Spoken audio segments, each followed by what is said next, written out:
নমস্কার, আমি সঞ্চারী। Friday fantasy চ্যানেলে আপনাদের সবাইকে স্বাগত জানাই। আজ আপনাদের পড়ে শোনাতে চলেছি শ্রী স্বপন কুমারের গল্প জোয়ার ভাটা দ্বিতীয় পর্ব। ধীরে ধীরে দীপক প্রশ্ন করে, এ কি দীপশিখা দেবী, আপনি যে হঠাৎ এখানে?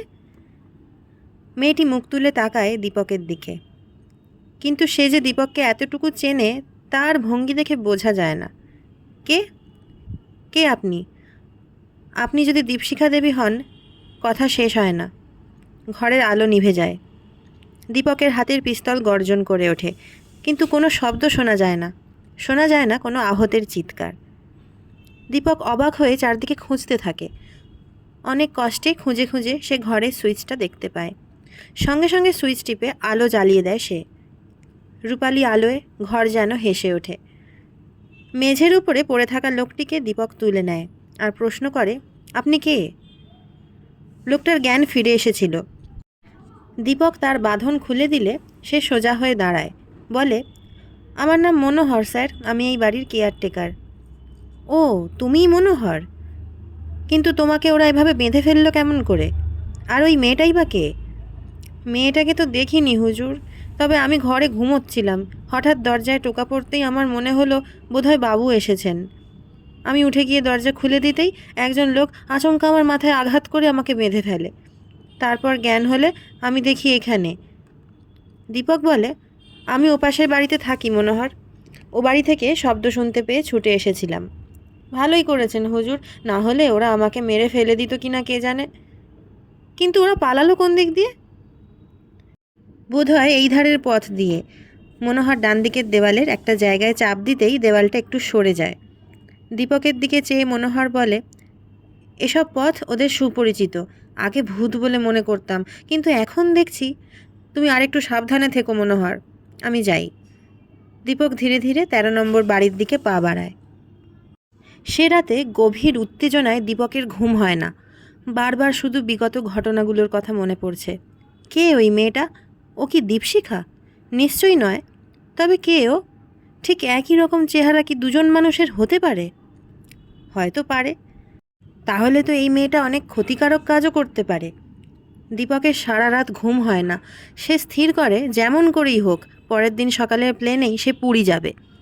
যদি প্লেন না পাওয়া যায় তবে বিশেষ প্লেনের ব্যবস্থা করবে। এরকম অবস্থায় সত্বর কিছু না করলে ঘটনা মারাত্মক আকার ধারণ করতে পারে। তাছাড়া দীপশিখা নার্সের চাকরি করে। সে কি করে এত তাড়াতাড়ি ছুটি পাবে এখানে আসার জন্য? আর মিস্টার স্যানিয়েল তার বন্ধু।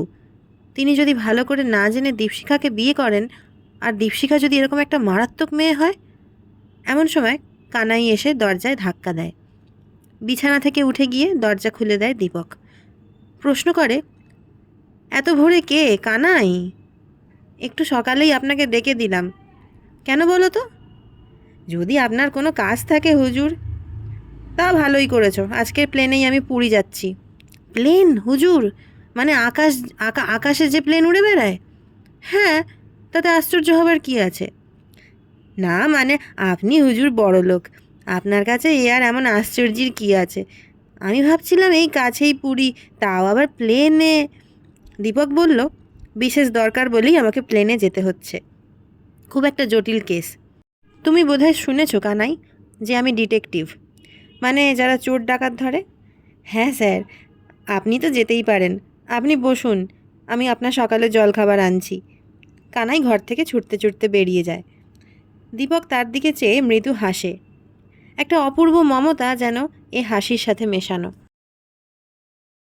একটু পরেই কানাই ঘরে ফিরে এসে বলে, একজন লোক আপনার সঙ্গে দেখা করবার জন্য এসেছেন বাবু। লোক? হ্যাঁ বাবু, তাকে আগে কখনো দেখিনি। নাম কি? মংবা না কি যেন একটা বলল সে। বাঙালি নয়? না বাবু, বলল বিশেষ দরকারই সে আপনার সঙ্গে দেখা করতে চায়। বেশ, তাকে নিয়ে এসো তাহলে এখানে। কানাই বেরিয়ে গিয়ে একটু পরেই একজন বার্মিসকে সঙ্গে নিয়ে ঘরে ঢোকে। নমস্কার মিস্টার চ্যাটার্জি। নমস্কার মিস্টার মংবা। তারপর কি খবর আপনার বলুন তো? জীবনে কোথাও আপনাকে দেখেছি বলে তো মনে পড়ে না আমার। না, দেখেননি, তার কারণ আমি প্রথম ভারতে আসছি। তা আমার সঙ্গে দেখা করছেন কি কোনো বিশেষ উদ্দেশ্যে নাকি মিস্টার মংবা? আপনার সঙ্গে দেখা করার কারণ আছে। আপনি নিশ্চয়ই ওই বাড়ির মালিক মিস্টার বর্ধনকে চেনেন? হ্যাঁ, পুরীতে আলাপ হয়েছিল। তা আপনি কি করে জানলেন? ও বাড়ির কেয়ারটেকার মনোহর বলল। আমি এই কথাটা আপনার থেকে জানতে এলাম যে তিনি কীরকম সময় নাগাদ পুরী থেকে কলকাতায় পা দেবেন। কিছু ঠিক নেই। তার মানে? মানে অতি সহজ। আজকালের মধ্যে তিনি এদেশে আসছেন না। অন্তত দিন সাতেক অপেক্ষা করুন। তা অপেক্ষা আমাকেই করতেই হবে। কিন্তু কি ব্যাপারে দেরি হচ্ছে বলুন তো মিস্টার চ্যাটার্জি? কোনো বিশেষ কারণে নয়, বেড়াতে গেছেন, কদিন থেকে আসবেন। বুঝেছি। কিন্তু আপনি ওকে কি ব্যাপারে খুঁজছেন মিস্টার মংবা? ব্যাপার এমন কিছু নয়। আমি একসময় বর্মায় ওনাকে সাহায্য করেছিলাম। উনি বাঘের মুখে পড়ে বিপন্ন হয়েছিলেন। সে সময় ওকে উদ্ধার করে সাহায্য করি। তাই কিছু সাহায্য তিনি আমায় করতে চান। কিন্তু তখন আমার সাহায্যের প্রয়োজন ছিল না। বর্তমানে কিন্তু ব্যাপারটা দাঁড়িয়েছে উল্টো। আমার কিছু টাকার প্রয়োজন, তাই আমি চাই ওনার সঙ্গে দেখা করতে। হয়তো পুরনো বন্ধুকে উনি ভুলতে পারেননি। কিন্তু যদি বর্তমানে উনি সাহায্য না করেন? তা হয় না মিস্টার চ্যাটার্জি। উনি অমায়িক লোক। আমার অবস্থা খুব খারাপ শুনলে উনি সাহায্য করবেনই। ঠিক আছে, আপনি তাহলে অপেক্ষা করুন। দিন ৬-৭-এর মধ্যে উনি যদি না আসেন, তাহলে অবশ্য আপনাকেই পুরীতে যেতে হবে। তবে আমার মনে হয় তার আগেই। সেটা আমার ভাগ্য স্যার। মংবা নমস্কার করে উঠে দাঁড়ায়। দীপক চেয়ে থাকে তার গমনপথের দিকে। দুপুরের দিকে দীপক গাড়ি নিয়ে বেরিয়ে যায় দমদম এরোড্রামের উদ্দেশ্যে। যেমন করেই হোক পরবর্তী প্লেনে তাকে সিট বুক করতেই হবে। অবিলম্বে পুরীতে পৌঁছতে না পারলে বোঝা যাবে তার সন্দেহ সত্যি কিনা। এরোড্রামে তার সাথে দেখা হলো মিস্টার গুপ্তের। পুলিশ অফিসার মিস্টার গুপ্ত কি একটা কাজে এরোড্রামে এসেছিলেন। দীপককে দেখে তিনি প্রথমটা কেমন যেন হকচকিয়ে যান। কি ব্যাপার মিস্টার চ্যাটার্জি? আপনি হঠাৎ কলকাতায়? হ্যাঁ, একটা বিশেষ ব্যাপারে পুরী ছেড়ে কলকাতায় আসতে হয়েছিল মাত্র 2 দিনের জন্য। কি ব্যাপার বলুন তো? পরে জানাবো। আপাতত আজকের প্লেনেই পুরীর দিকে রওনা হতে হবে আমাকে। এত ইমার্জেন্সি কেন? সেটাও পরে জানাবো। এখন দয়া করে আপনি আমার জন্যে একটু যদি সুপারিশ করে দেন তাহলে বেশ ভালো হয়। না হলে সব হয়তো গোলমাল হয়ে যাবে। বেশ, চলুন দেখি কি করতে পারি আপনার জন্য। সেদিন পুরীর দিকে যাওয়ার জন্য আর কোনো প্লেনের ব্যবস্থা ছিল না।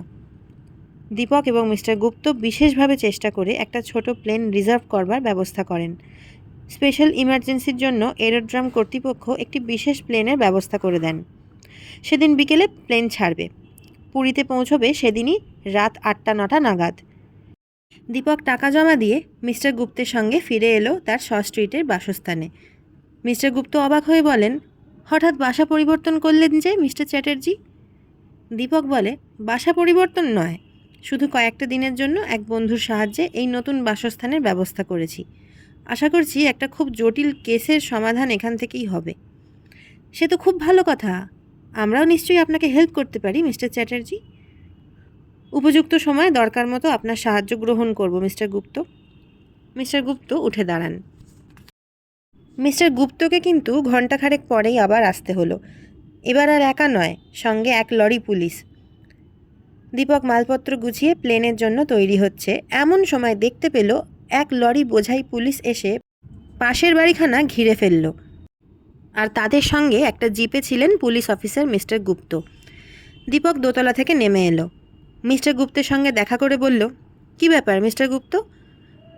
সে কি, আপনি পাশের বাড়িতে থাকেন অথচ খবর রাখেন না? না, তাছাড়া আমি তো প্লেনের জন্য তৈরি হচ্ছি, তাই ব্যস্ত ছিলাম। এদিককার খবর এইমাত্র ফোন পেলাম, এ বাড়িতে নাকি একজনকে খুন করা হয়েছে। খুন মানে মার্ডার? হ্যাঁ, কিন্তু কে কাকে খুন করলো তা জানি না এখনও। কে ফোন করেছিল আপনাদের কাছে? বাড়ির কেয়ারটেকার মনোহর। কথা শেষ হয় না, মনোহর সামনে এসে দাঁড়ায়। সকলের দিকে চেয়ে বলে, আসুন আপনারা। কি আশ্চর্য ব্যাপার মিস্টার চ্যাটার্জি, আপনার পাশের বাড়িতে মার্ডার! দীপক আশ্চর্যান্বিত হয়ে বলে, আমার কাছেও এটা সমান ইন্টারেস্টিং মনে হচ্ছে। কে নিহত হলো তা এখনও বুঝতে পারছি না। সকলে বাড়ির ভেতরে প্রবেশ করে। একতলার বাইরের অংশে যে ঘরটা, তার মেঝের ওপর একজন লোক চিত হয়ে শুয়ে আছে। মৃত্যুর পাণ্ডুর ছায়া তার সারা মুখে পরিব্যাপ্ত। কেমন যেন বেদনাতুর, কেমন যেন হতভম্ব। বোঝা যায় মৃত্যুর আগে সে কোনো কিছু দেখে খুব বিস্মিত হয়েছিল। বুকের বাঁদিকে আমূলবিদ্ধ একখানা ছোড়া। দীপক ভালো করে মৃতদেহ পরীক্ষা করে, তারপর বলে, মিস্টার গুপ্ত, ছোড়ার বাঁটে যেন ফিঙ্গারপ্রিন্ট পাওয়া যাবে বলে মনে হচ্ছে। আপনি সাবধানে ছোড়াটা খুলে নিন। মিস্টার গুপ্ত একখানা কাগজ দিয়ে ছোড়াটা টেনে বের করে নেন। দীপক সেটা কাগজে মুড়ে মিস্টার গুপ্তর হাতে তুলে দেয়। তারপর বলে, আমাকে ট্রাঙ্ক কল করে জানাবেন এর ওপর কার আঙুলের ছাপ পাওয়া গেছে। মিস্টার গুপ্ত ঘাড় নেড়ে সম্মতি জানান। তারপর বলেন, এই মৃত লোকটিকে কি আপনি আগে কখনো দেখেছেন মিস্টার চ্যাটার্জি? হ্যাঁ, দীপক বলে, আজই সকালে দেখেছি ওকে। ওর নাম মংবা। বর্মায় ওর দেশ। বিশেষ কাজে বাড়ির মালিক মিস্টার বর্ধনের সঙ্গে দেখা করতেই ও এখানে এসেছিল। মিস্টার গুপ্ত বলেন, আশ্চর্য, এভাবে সুদূর বর্মা থেকে কেনই বা এদেশে মরতে এলো? দীপক বলে, ও কি জানতো যে এদেশে ওকে এভাবে মরতে হবে? তাছাড়া ও আশা করেছিল মিস্টার বর্ধনের সঙ্গে দেখা করে কিছু সাহায্য চাইবে, কিন্তু তার অনেক আগেই যে। মিস্টার গুপ্ত বাধা দিয়ে বলেন, তাহলে এখন কি করা যাবে মিস্টার চ্যাটার্জি? দীপক বলে, আপনি মৃতদেহ পোস্টমর্টেমের জন্য মর্গে পাঠান, আর বাড়ির চাকর ইত্যাদিকে জেরা করুন। আমি অবশ্য বেশিক্ষণ আপনাকে সাহায্য করতে পারবো না, কারণ সে তো আমি জানি মিস্টার চ্যাটার্জি। না, আপনাকে বেশিক্ষণ আটকাবো না। যত শিগগির সম্ভব এদিকের ব্যাপারটা শেষ করে ফেলছি। দেখা যাক। দীপক বলে, এ কেসটার সুসমাধানের জন্যই আমাকে পুরী যেতে হচ্ছে মিস্টার গুপ্ত। সব কথা যথাসময়ে আপনাকে খুলে বলবো। No doubt it is a strange mysterious case. Mister Gupta ঘটনার আকস্মিকতায় যে বেশ কিছুটা চিন্তিত হয়ে পড়েছেন তা তার কথা থেকেই স্পষ্ট বোঝা যায়। পোস্টমর্টেমের জন্য মৃতদেহটা পুলিশ মর্গে পাঠিয়ে দেওয়া হলো। মিস্টার গুপ্ত তারপর দীপকের সহায়তায় বাড়ির উপস্থিত লোকেদের জেরা করবেন বলে মনস্থ করলেন। সবার প্রথমে ডাকা হলো বাড়ির কেয়ারটেকার মনোহরকে। মনোহরকে দীপক আগে থেকেই চিনত। লোকটা একটু বোকা এবং ভীরু প্রকৃতির। আগে তার ধারণা ছিল এ বাড়িতে ভূতের উপদ্রব আছে, তাই সে খুব সাবধানে থাকত। তবে সম্প্রতি সে বুঝতে পেরেছিল যে এ বাড়িতে যার উপদ্রব আছে সে আর যাই হোক ভূত নয়, অন্য কিছু। সেদিন রাতে সে যাদের হাতে অজ্ঞান এবং বন্দী হয়েছিল তারা নিশ্চয়ই ভূত নয়, এ বিষয়ে সে নিশ্চিত। তাই সম্প্রতি এ বাড়িতে চাকরি করতেও তার আর ভালো লাগছিল না, কিন্তু চেষ্টা করলেই তো আর চাকরি মেলে না, তাই বাধ্য হয়েই তাকে এখানে থাকতে হচ্ছিল। তাছাড়া মিস্টার বর্ধন ফিরে না আসা পর্যন্ত এখানেই তাকে থাকতে হবে, কাজেই সে সব কিছু চুপচাপ সহ্য করছিল। তুমি কতদিন এ বাড়িতে কাজ করছো মনোহর? মিস্টার গুপ্ত প্রশ্ন করলেন। আজ্ঞে বাবু, তা মাস কয়েক হবে, 5 থেকে 6 মাস। তোমার বাবু মিস্টার বর্ধন মালিক হওয়ার আগে তার বাবা ও বাড়ির মালিক ছিলেন। তাকে কি তুমি দেখেছো? না। তোমাকে চাকরি কে দিয়েছে? বর্তমান বাবু দিয়েছে। তোমরা নাকি এ বাড়িতে থাকতে খুব ভয় পাও বলে শুনেছি। ভীতভাবে একবার দীপকের দিকে চেয়ে মনোহর বলে, হ্যাঁ বাবু, তা উনি জানেন। একদিন তো ওর কৃপাতেই রক্ষা পেয়ে গেছিলাম। তুমি কি বাবুকে সব জানিয়েছিলে? আজ্ঞে না। তাছাড়া বাবুও জানেন যে এ বাড়িতে ভূত আছে, তবে সেদিন যেমন সাক্ষাৎ মারামারি হলো তেমনটা আর কখনো হয়নি। একে তুমি কি বলো? আজ্ঞে কোনো ডাকাত বা এই ধরনেরই কিছু হবে স্যার। আচ্ছা, এই মৃত লোকটিকে কি তুমি আগে কখনো দেখেছো? হ্যাঁ স্যার, শুধু একবার। ও এসে জিজ্ঞাসা করেছিল বাবুর খবর। আমি বললাম বাবু পুরী গেছেন। তারপর ও খুব পিড়াপিড়ি করতে পাশের বাড়ি গিয়ে এই বাবুর কাছে নিয়ে গিয়ে হাজির করলুম। কথাটা বলে সে দীপককে দেখিয়ে দিল। দীপক বলল, আচ্ছা মনোহর, মৃত লোকটিকে কি তুমি জীবনে একবারই দেখেছো মাত্র? মনোহর যেন একটু ভয় পেয়েছে এমনভাবে চুপ করে যায়। ভয় নেই কিছু, নির্ভয় বলো। আজ্ঞে সেদিন গভীর রাতে। বলো না, কোনো ভয় নেই। সেদিন রাতে ছাড়াও একদিন যেন দেখেছি, মাঝে মাঝে এ বাড়িতে ঘুরে বেড়ায়। ওই লুঙ্গি আর বার্মিস পোশাক পরে আর কাকে দেখব? লোকটিকে যখন প্রথম দেখি কর্তার কথা জিজ্ঞেস করতে, তখনই মনে হলো একদিন রাতে দূরে ওকে বোধহয় ঘুরে বেড়াতে দেখেছি। Good point. মিস্টার গুপ্ত উৎসাহিত হলেন। কি বলেন মিস্টার চ্যাটার্জি? দীপক আপন মনে বিড়বিড় করে শুধু বলে, রাতের বেলা মংবা, দীপশিখা, আশ্চর্য। কি বলছেন? মিস্টার গুপ্ত প্রশ্ন করেন। দীপক হেসে বলে, জটিলতার দু একটা গাঁট যেন খুলছে বলে মনে হয় মিস্টার গুপ্ত। দীপক মনোহরের দিকে চেয়ে প্রশ্ন করে, আচ্ছা একটা কথা মনোহর, তোমার বাবুর গায়ে বড় বড় কোনো ক্ষতচিহ্ন দেখেছো কখনো, যেটা এখন শুকিয়ে গেছে কিন্তু 2-4 বছর আগে কেটে গিয়েছিল? মনোহর চিন্তা করে বলে, আমি 2-4 দিন বাবুকে খালি গায়ে দেখেছি, তবে তেমন বড় বড় অনেকগুলো চিহ্ন তো দেখিনি, শুধু কপালে একটা কাটা দাগ। না না, ওটা নয়। আচ্ছা থাক, তবে মংবা যে মিথ্যেবাদী এটা বোঝা গেল। মিস্টার গুপ্ত বলেন, কেন এই কথা বললেন? দীপক হেসে বলে, মংবা বলেছিল মিস্টার বর্ধন একসময় বাঘের পাল্লায় পড়ে দেহের নানা জায়গায় খুব আহত হয়েছিলেন বর্মায়। মংবাই নাকি সে যাত্রা তাকে বাঁচিয়েছিল, কিন্তু তাহলে দেখছি সম্পূর্ণ কথাটা মিথ্যা। আচ্ছা মনোহর, তুমি যেতে পারো। মনোহরের পরে আসে বাড়ির দারোয়ান শিবচরণ। মিস্টার গুপ্ত প্রশ্ন করেন, তুমি কতদিন ধরে কাজ করছো শিবচরণ? আগে 6 বরস। তুমি আগের বাবুকে দেখেছ? জি হ্যাঁ। ছোটবাবু কি বাবুর মৃত্যুর পর বর্মা থেকে ফিরে এসেছিলেন? হ্যাঁ জি, এখান থেকে স্টেটের অ্যাটর্নি সাহেবের তার পেয়েই বাবু চলে আসেন। কতদিন উনি বর্মায় ছিলেন? অনেক বরস। উনি কেমন লোক? খুব ভালো, মাসে মাসে সময় মতো মাইনে দিয়ে দেন, দিল এক্কেবারে সাফ। আচ্ছা, আমরা শুনেছি বাবুর টাকা কড়ি অনেক কিছু এ বাড়িতে খুঁজে পাওয়া যায়নি, সেগুলো কোথায় গেল? বড়বাবু তো সবে সিন্ধুকে রাখতেন। না বাবু, বড়োবাবু যে কোথায় টাকা রাখতেন আমরা কেউই জানি না, তবে শুনেছি উনি টাকা খুব গোপনীয় জায়গায় রাখতেন। ছোটবাবু তা খুঁজে পাননি?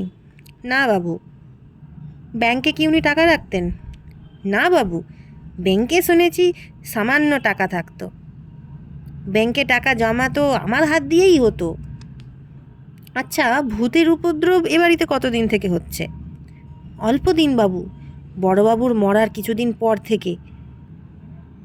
বুঝেছি, এবার তুমি যেতে পারো। মিস্টার গুপ্ত আর দীপক উঠে দাঁড়ান। দীপক বলে, আমি তাহলে চলি মিস্টার গুপ্ত, পুরী না গেলে আবার কেসের ফিনিশিং টাচটুকু দিতে পারবো না। বেশ তো, আজকের প্লেনেই যাচ্ছেন তাহলে? নিশ্চয়ই। দীপক মিস্টার গুপ্তের কাছ থেকে বিদায় নেন। সেদিন বিকেলের প্লেনে যাওয়ার জন্য দীপকের আগে থেকে সমস্ত ব্যবস্থা করা ছিল, কিন্তু এধারে কলকাতার বুকে যেসব কাজ বাকি ছিল সেগুলো তাড়াতাড়ি শেষ করে ফেলল সে। যাত্রার জন্য বেশ ভালো করেই তৈরি হয়ে নিল। পুরীর কাজ সত্বর শেষ করেই আবার ফিরে আসতে হবে তাকে। তার ধারণা রহস্যের শেষ গ্রন্থিটির উন্মোচন হবে কলকাতা শহরের বুকেই। বেলা 2টোয় গ্রেট ইস্টার্ন থেকে লাঞ্চ করে গাড়ি করে সে রওনা হলো তার বাড়ির দিকে। বাড়ি থেকে মালপত্র নিয়ে সোজা যাবে দমদমে। পথের মাঝখানে দীপকের মনে হলো আর একটা গাড়ি যেন তার সাথে সমান্তরাল হয়ে চলছে। দীপক স্পিড বাড়িয়ে দেবে বলে মনে করল, কিন্তু তার আগেই পাশের গাড়ি থেকে কি একটা ভারী জিনিস সশব্দে তার গাড়িতে এসে লাগলো। গাড়ির কাঁচ ভেঙে ভেতরে ঢুকে পড়ল একটা ছোট পাথরে জড়ানো একটা বড় কাগজ। দীপক দেখে কাগজটাতে লেখা আছে একটা চিঠি। দীপক তাকিয়ে দেখে পাশের গাড়িটা দ্রুত স্পিড বাড়িয়ে অনেক দূরে চলে গেছে। পুলিশের সিগন্যাল না মেনে গাড়িটা ছুটে চলেছে কক্ষচ্যুত নীহারিকার মতো। নিশ্চয়ই ওর নম্বরটা জাল। বিটের পুলিশ ওর নম্বর টুকে নিল। তাতে গাড়িটার কোনো ভ্রুক্ষেপও নেই। দীপক চিঠিটাতে মন দিল। তাতে লেখা আছে, প্রিয় গোয়েন্দা প্রবর, আমার পেছনে এভাবে অন্ধের মতো পুরী আর কলকাতা ঘুরে মরছ মিথ্যা। আমার সন্ধান করা বন্ধ করে অন্য কাজে মন দাও, তা না হলে অদূর ভবিষ্যতে তোমার জীবন বিপন্ন হবে। আশা করি তুমি বুদ্ধিমান, কাজেই মিথ্যা আমার অনুসরণ বন্ধ রাখবে। জেনে রেখো, আমার চোখ কানের সংখ্যা 2টি নয়, তার অনেক বেশি। কাজেই আত্মসংবরণ করো বন্ধু, এতেই ফল ভালো হবে। ইতি, তোমার একজন হিতৈষী। চিঠিটা পকেটে রাখে দীপক। তার মুখে তাচ্ছিল্যের হাসি ফুটে ওঠে। বেলা 8:30 কি 9টা। দীপক ঘুম থেকে উঠে পুরীর সি ভিউ হোটেলের স্যুটে বসে চা খাচ্ছে। এমন সময় ঘরে প্রবেশ করেন মিস্টার স্যানিয়েল। এই যে, কি খবর মিস্টার স্যানিয়েল? খবর ভালো। তারপর আপনি যে হঠাৎ আবার পুরী চলে এলেন? হ্যাঁ, বিশেষ একটা কাজে আমাকে আসতে হয়েছে। বিশেষ কাজ? হ্যাঁ, তাই আমি পুরী এসেছি বাই প্লেন। সে কথা যাক, আপনার সেই দীপশিখা দেবীর কী খবর? তার সঙ্গে গত 2 দিন আমার কোনো কথাবার্তা হয়নি। তবে তিনি ওদের বাড়ির দোতলায় দাঁড়িয়ে থাকেন দেখেছি। আমি রোজ সকালে বিকেলে ওদের বাড়ির সামনে গিয়ে দাঁড়িয়ে থাকি, এক দৃষ্টি তাকিয়ে থাকি ওদের বাড়ির দিকে। তিনি কিন্তু একটিবারও নিচে নামেন না, শুধু নিশ্চলভাবে দাঁড়িয়ে তাকিয়ে থাকেন আমার দিকে। দীপকের মনে রহস্যের ছোঁয়া। দীপশিখা দেবী তাহলে এখানেই আছেন? তবে সেদিন রাতে কলকাতার শ স্ট্রিটের বাড়িতে কাকে দেখতে পেল সে? সে কি তবে অন্য কেউ? কিন্তু দুজনের চেহারার মধ্যে হুবহু মিল হলো কেমন করে? দীপক কথা বলতে পারে না।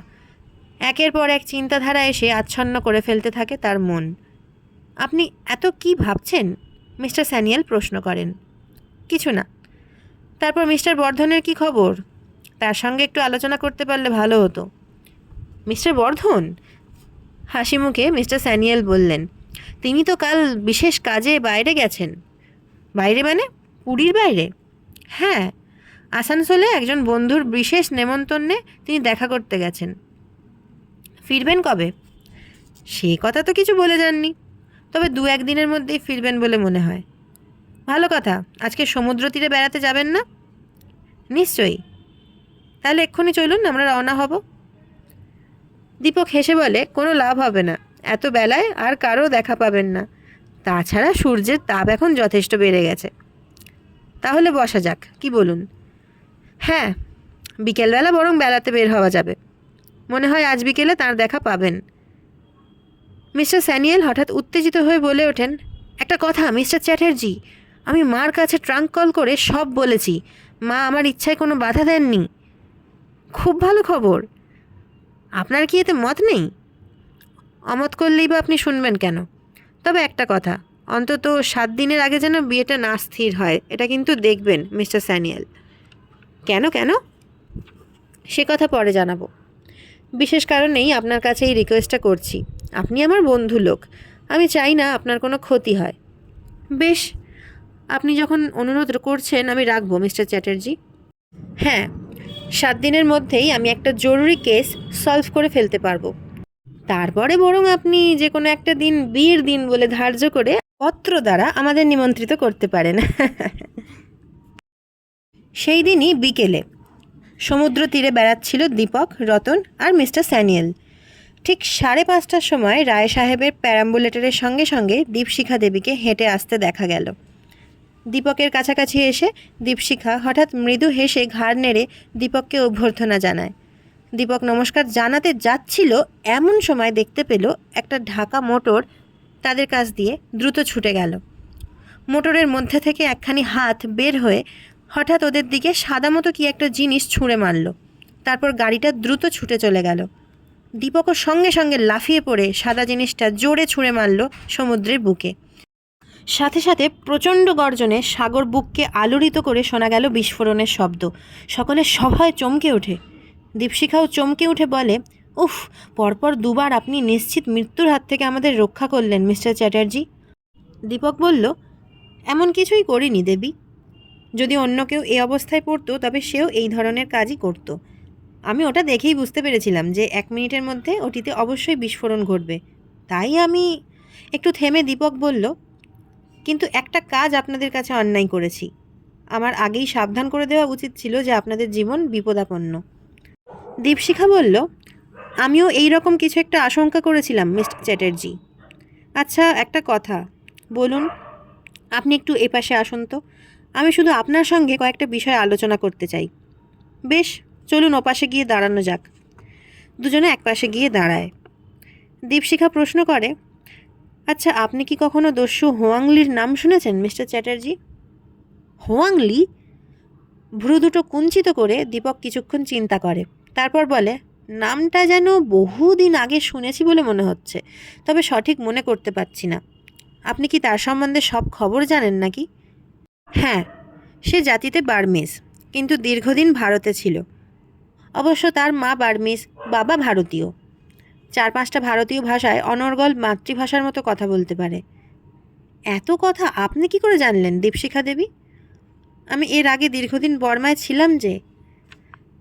সে কথা যাক, আপনি এত লোক থাকতে হঠাৎ দস্যু হোয়াংলির খবর আমার কাছে কেন জিজ্ঞাসা করছিলেন দীপশিখা দেবী? আমার মনে হয় এই ব্যাপারে দস্যু হোয়াংলির সঙ্গে কিছু যোগাযোগ থাকা অসম্ভব নয়।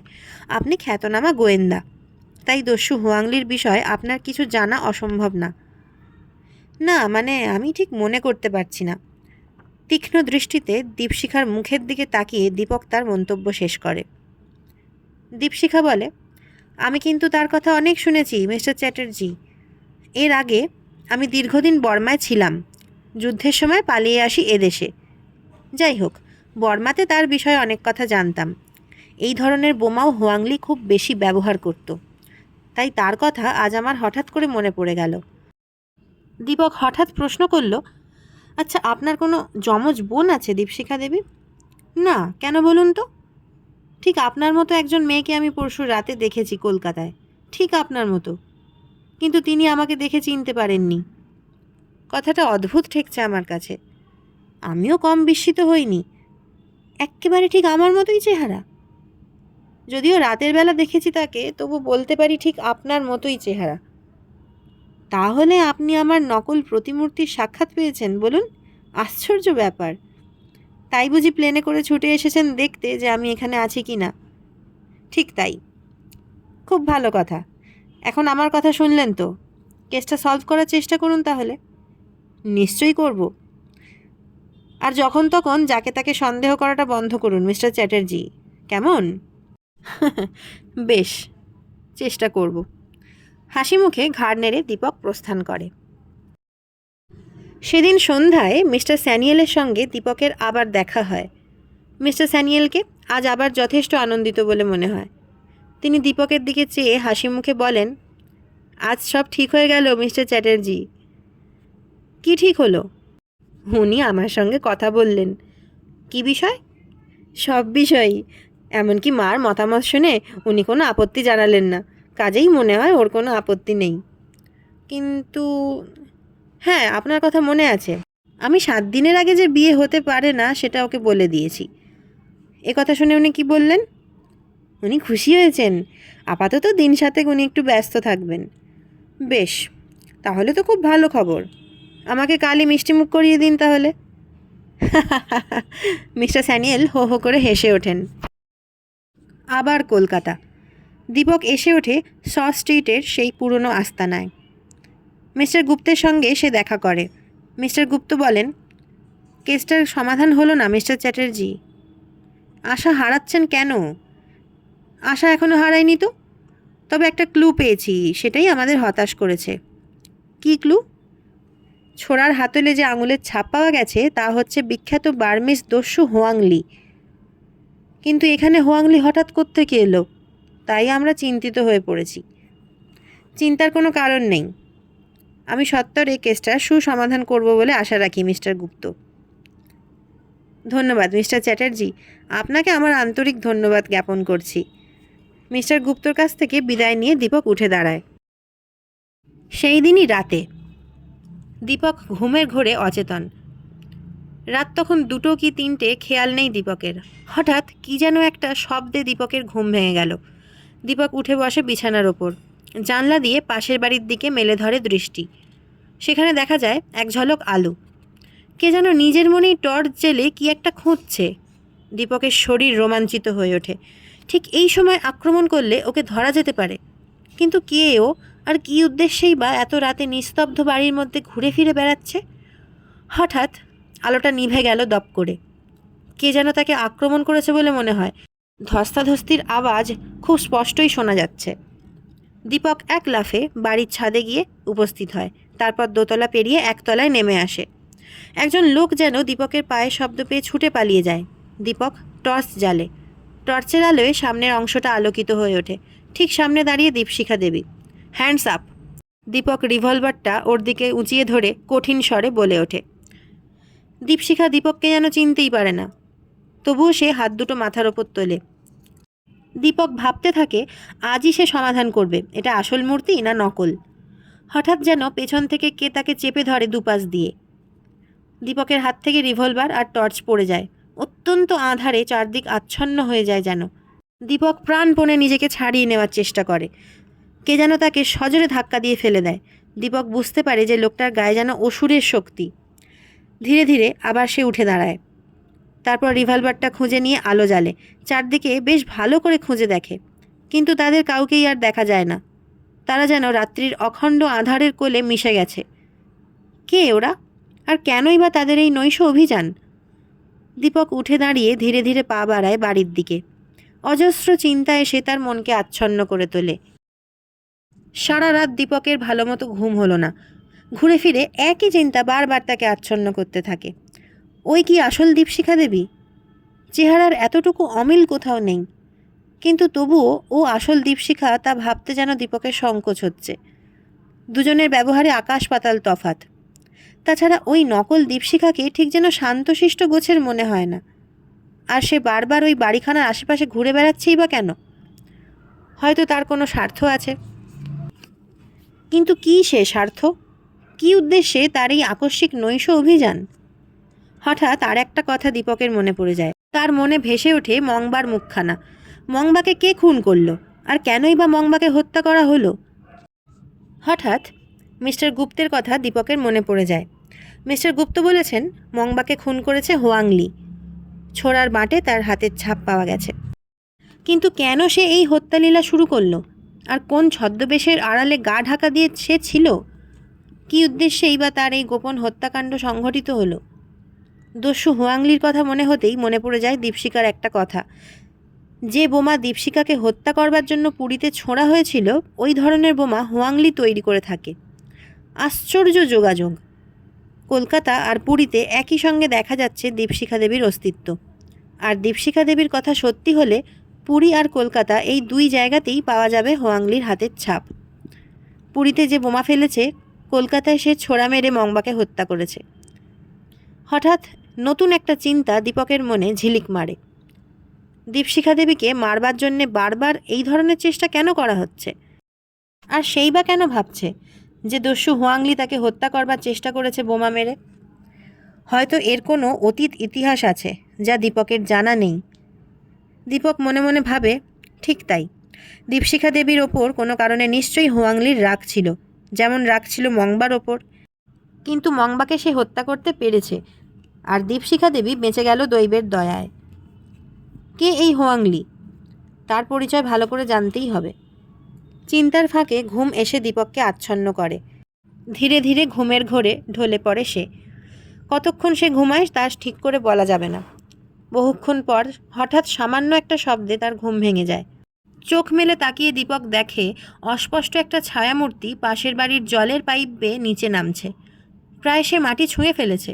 ধপ করে মাটিতে বসে পড়ল সে। তারপর এক ছুটে গিয়ে উঠে পড়ল একটা মোটরসাইকেলে। আশ্চর্য! কে ওই লোকটা? আর এই নিত্য নতুন লোক ওই বাড়িতে দেখা যাচ্ছে কেন? হঠাৎ নতুন একটা চিন্তা দীপকের মনে জাগে। ওই লোকটাই দস্যু হোয়াংলি নয় তো? হওয়াটা কিন্তু বিচিত্র নয়। দীপক উঠে দাঁড়ায়, কিন্তু তারপর একটা কথা ভেবে সে ক্ষান্ত হয়। ও যদি আসল হোয়াংলি না হয় তবে তার অনুসরণে ভয় পেয়ে যাবে। ফলে আসল হোয়াংলি সাবধান হয়ে যাবে। তার চেয়ে ভেতরে ভেতরে খবরটা জেনে গিয়ে আচমকা গিয়ে লাফিয়ে পড়তে হবে ওদের ওপর। দীপক ঘরের মধ্যে পায়চারি করতে থাকে।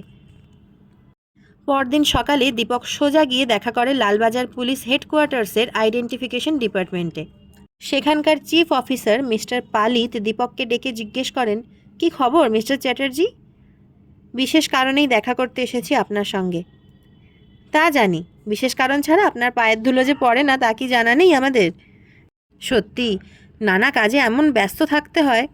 দীপক যেন একটু লজ্জিত হয়। যাক, কাজের কথাটা এবার বলে ফেলুন দেখি। কথাটা সামান্যই, একটা লোকের ফিঙ্গারপ্রিন্টের কপি আর তার চেহারার ফটো চাই, যদি থাকে তবেই। বলুন সে লোকটার নাম। দস্যু Hwangli. Hwangli? That famous Burmese robber? হ্যাঁ মিস্টার পালিত। একটা কেসের ব্যাপারে তার ফিঙ্গারপ্রিন্ট আর ছবি রাখা হয়েছিল বটে, আমি দেখছি। আপনি দয়া করে একটু অপেক্ষা করুন। ধন্যবাদ। একটু পরেই মিস্টার পালিত একটা ছোট ফটো আর কয়েকটা ছাপানো আঙুলের ছাপ এনে তুলে দেয় দীপকের হাতে। দীপক আরও একবার ধন্যবাদ জানিয়ে বেরিয়ে আসে। বাইরে এসে গাড়িতে বসে সে তন্ন তন্ন করে ফটোটা দেখতে থাকে। বেশ ভালো করে মনোযোগ দিয়ে দেখে সেটা। চিন্তার রেখা দীপকের মনে। এই কার ফটো? দস্যু হোয়াংলি তবে কে? দীপকের ভাবভঙ্গির দিকে তাকিয়ে যদি কেউ লক্ষ্য করত তবে সে নিশ্চয়ই অবাক হয়ে যেত। প্রখ্যাত গোয়েন্দা দীপক চ্যাটার্জি আপন মনেই উন্মাদের মতো হো হো করে হাসতে থাকে। তারপর দীপক গিয়ে উপস্থিত হয় মিস্টার গুপ্তের কাছে। সকালে উঠেই দীপককে আসতে দেখে মিস্টার গুপ্ত একটু অবাক হন। এত ভোরে আপনার আগমন নিশ্চয়ই বিনা কারণে নয়, বলেন মিস্টার চ্যাটার্জি। হ্যাঁ, হাসি মুখে দীপক বলে, আজকেই আপনার কেসটা সলভ করবার চেষ্টা করছি। আসল অপরাধীকে খুঁজে পেয়েছেন? হ্যাঁ। কে সেই লোক? দস্যু হোয়াংলি। তার কথা তো আপনি আগেই বলেছেন, কিন্তু তাকে তো কোথাও দেখা যায়নি, কারণ সে ছদ্মবেশের আড়ালে আত্মগোপন করেছিল। তাহলে কে সেই ছদ্মবেশধারী দস্যু হোয়াংলি? আমাদের বলুন, আমরা তাকে আটক করার চেষ্টা করি। তা তো এখন বলতে পারবো না মিস্টার গুপ্ত। কেন? বিশেষ কারণে। আসলে তার স্বরূপ সম্পর্কে এখনও আমরা কিছু সঠিক জানতে পারিনি। তাছাড়া বাধা দিয়ে মিস্টার গুপ্ত বলেন, কিন্তু তার সঠিক পরিচয় জানা না থাকলেও তাকে গ্রেপ্তার করার একটা প্ল্যান তো করতে হবে। হ্যাঁ, সেই জন্যই এখানে আসা। আমাদের ফাইনাল প্রোগ্রামটা আজকেই ঠিক করে ফেলতে হবে। 2-1 দিন সময় নিশ্চয়ই হাতে আছে। সেই অবসরে আমরা প্ল্যানটা ঠিক করে ফেলতে পারবো। কিন্তু সেখানেই অসুবিধে, আজ রাতেই তাকে আটক করার চেষ্টা করতে হবে। 2-1 দিনের সময়টা নেই। বেশ, তাহলে আমাকে কি করতে হবে বলুন? আপনি আজকে সন্ধ্যের পর 7-8 জন সাধারণ পোশাকধারী সশস্ত্র পুলিশকে নিয়ে অপেক্ষা করবেন। ওই বাড়িটার চারদিকে ভালোভাবে নজর রাখতে হবে। বেশ, আমি সেই মতোই আয়োজন করব। ধন্যবাদ। তাহলে আজকে শর্ট স্ট্রিটের একটা মস্ত রহস্যের কিনারা হবে। দীপক হাসি মুখে উঠে দাঁড়ায়। সেই দিন সন্ধ্যায় 7:30 কি 8টা হবে, দীপক সে সময় একটা টেলিফোন কল রিসিভ করলো। পুরী থেকে ট্রাঙ্ক কল এসেছে। দীপক রিসিভারটা তুলে ধরে জিজ্ঞাসা করলো, কে কথা বলছেন? আমি দীপশিখা। বিশেষ কারণে আপনাকে ট্রাঙ্ক কল করছি পুরী থেকে। কি ব্যাপার দীপশিখা দেবী? একটা বিশেষ জরুরি কথা আছে, তাই। বলুন। কথাটা খুবই গোপনীয়। বেশ, আমি তা গোপন রাখবো বলেই কথা দিচ্ছি। ধন্যবাদ। আপনার জীবন মরণের প্রশ্ন এর সঙ্গে জড়িত, তাই তো আর্জেন্ট টেলিফোন করতে হলো। বেশ, বলুন। আজ আপনি কোনো প্রলোভনেই আমাদের বাড়িতে একদম যাবেন না। কোনো প্রলোভনেই নয়। সে কি কথা? কেন? সেখানে আপনার জন্য ফাঁদ পাতা থাকবে। এসব কথা আমি জানতাম না, কিন্তু আপনি দুবার আমার প্রাণ রক্ষা করেছেন, তাই আপনাকে জানানো এটা আমার কর্তব্য। একটা কথা দীপশিখা দেবী। বলুন। আপনি ওখান থেকে কি করে এসব কথা জানতে পারলেন?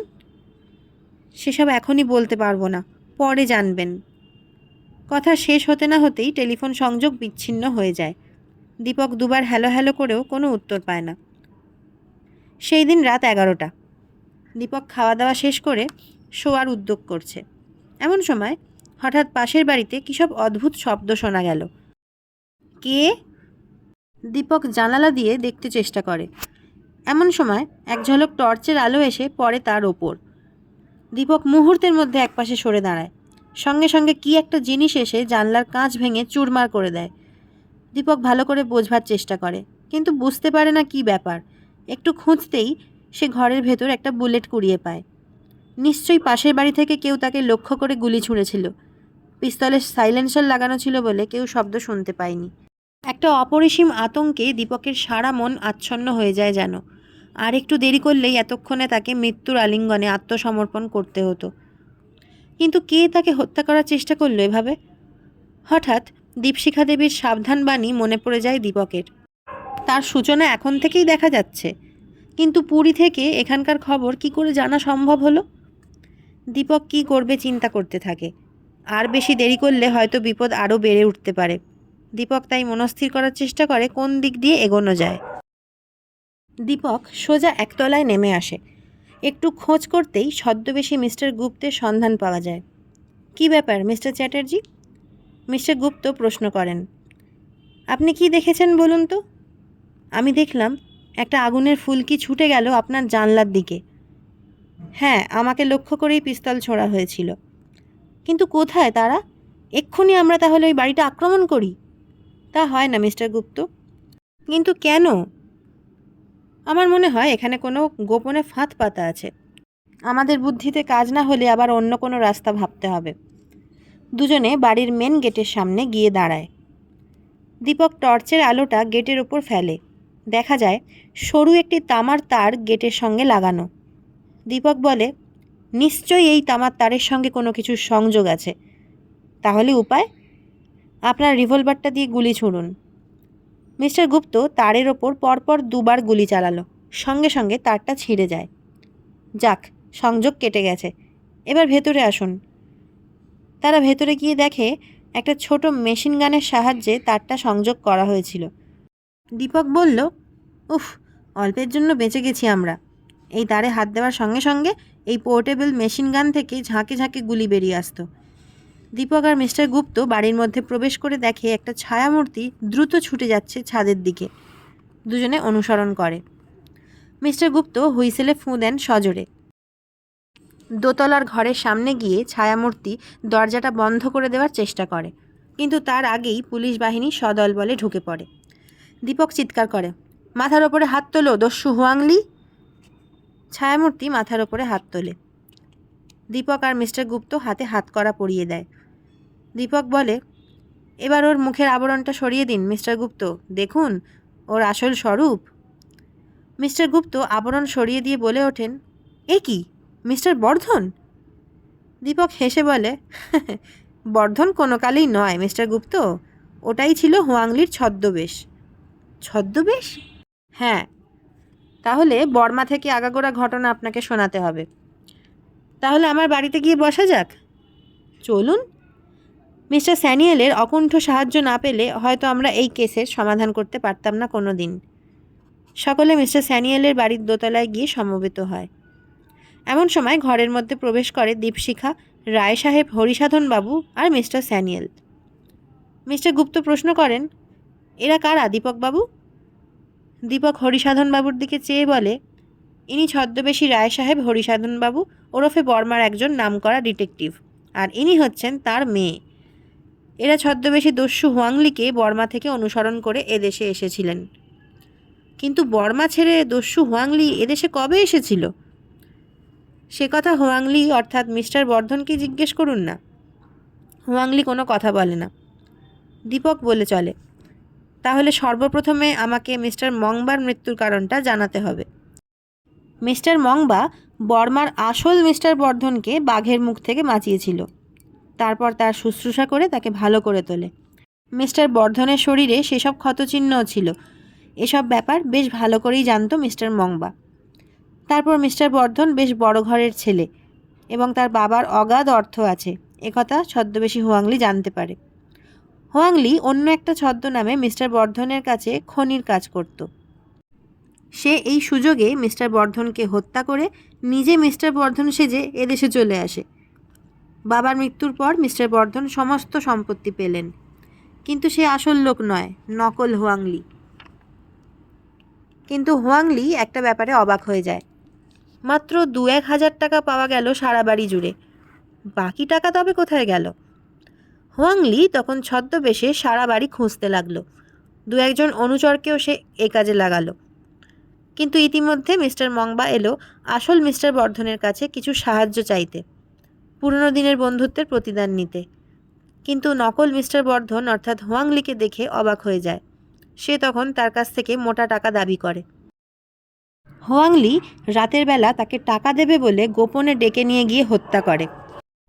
এদিকে পুরীতে হুয়াংলি একটা হোটেলে উঠেছিল, কিন্তু বর্মা থেকে এরা যে তাকে ফলো করে এত দূরে এসেছেন সেটা সে প্রথমে জানতো না। পরে জানতে পেরে দুবার এদের জীবন নাশের চেষ্টা করে, কিন্তু আমার সতর্কতার জন্যে সেটা সফল হয় না। এদিকে দীপশিখা দেবী তার বিশেষ প্লেনে পুরী থেকে কলকাতায় যাতায়াত করতেন। যখন তিনি কলকাতায় আসতেন তখন মিস্টার স্যানিয়েলের সঙ্গে দেখা করতেন না। তাদের বাড়ির দোতলায় একটা ডামি দাঁড় করানো থাকতো। মিস্টার স্যানিয়েল দেখে ভাবতেন যে সত্যিই দীপশিখা দেবী দাঁড়িয়ে আছেন। আমি ঠিক কথা বলিনি দীপশিখা দেবী? দীপশিখা লজ্জায় মাথা নিচু করে। দীপক বলে, কিন্তু এত করেও হুয়াংলি যখন মিস্টার বর্ধনের লুকোনো সম্পদ খুঁজে পায় না, তখন সে স্থির করে আমাকে পথ থেকে সরিয়ে সে নিশ্চিন্তে গুপ্তধনের তল্লাশ করবে। আর সে যে ফাঁদ পেতেছিল সে তো আপনারা সকলেই দেখলেন। একটা চাল কিন্তু হুয়াংলির খুব ভালোই হয়েছিল বলতে হবে। হুয়াংলি ওরফে মিস্টার বর্ধন আমাকে বলেছিল তার লুকোনো পিতৃ সম্পদ উদ্ধার করে দিতে। আমাকে সে টাকা দিয়ে তার কাজের জন্য নিযুক্ত করতে চেয়েছিল, কিন্তু বোঝেনি যে যেমন বুদ্ধিমান দস্যু হুয়াংলি, আমিও তেমনি রহস্যভেদী দীপক চ্যাটার্জি।